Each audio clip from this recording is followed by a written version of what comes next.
È stata convocata per domani pomeriggio alle 15 in prefettura a Venezia la cabina di regia sul Mose. La riunione si terrà per alcuni in presenza a Cacorner, per altri attraverso un collegamento online, ma ci saranno tutti gli attori protagonisti.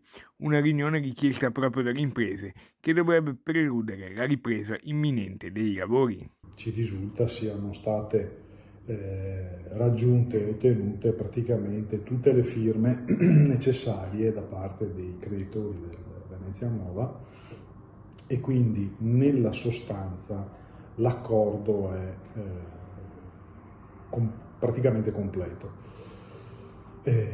Mancano a questo accordo alcuni pareri di organi di controllo dello Stato, in particolar modo quello della Corte dei Conti. Sappiamo tutti quali possono essere i tempi che vengono richiesti dagli apparati, dalle strutture statali, come ad esempio la Corte dei Conti, e non vorremmo che queste ultime attività, questi ultimi elementi necessari al perfezionamento dell'accordo rappresentassero un elemento ostativo.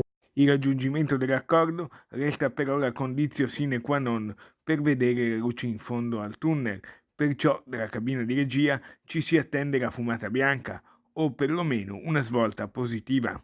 Come imprese impegnate nei lavori di ultimazione dell'opera abbiamo chiesto nei giorni scorsi al prefetto di convocare il tavolo della cosiddetta cabina di regia, dove sono presenti tutti i soggetti interessati all'ultimazione dei lavori e dell'opera e quindi anche al perfezionamento di questo accordo che, vale sempre la pena ricordarlo, rappresenta lo strumento indispensabile per salvare dal fallimento il Consorzio Venezia Nuovo e di conseguenza consentire appunto l'ultimazione dei lavori.